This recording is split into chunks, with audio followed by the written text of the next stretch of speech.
Araw na naman ang pagtatrabaho, guys. Gumigising kami ng madaling araw para magtrabaho.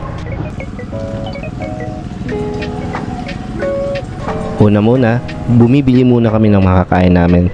At sunod dito, ihatid ko na si Mahal sa kanyang trabaho. At pag nahatid ko na siya sa kanyang trabaho, ako din naman ay pupunta sa akin trabaho.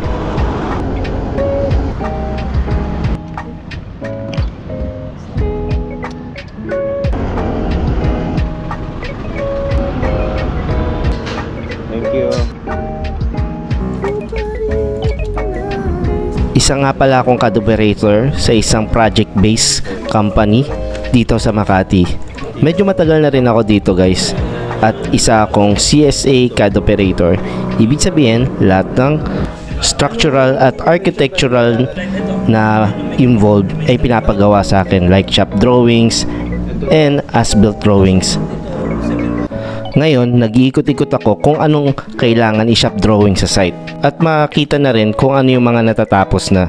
Tulad na lang itong part na to na konti na lang matatapos na.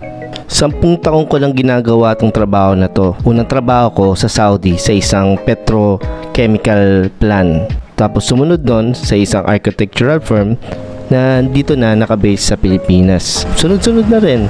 Hindi naman ako parating nag-isay sa isang kumpanya. Magandang opportunity, doon ako pumupunta. Tulad na lang dito, pinagtatrabaho ko ngayon. Mas maganda ang oportunidad ko dito, guys. Kaya nagtatagal ako. Tapos na ang aking araw ng pagtatrabaho. So, susunduin ko naman ngayon si Mahal sa kanyang work na medyo matatagalan kasi late na siyang matatapos sa work.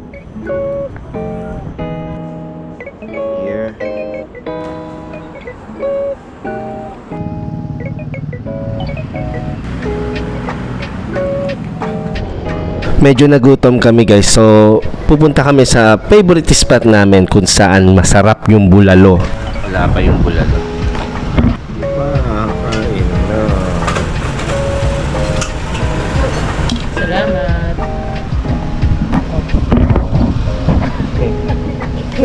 Okay na. Kumain ka na.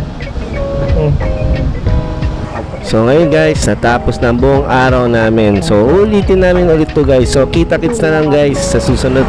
Salamat sa panonood.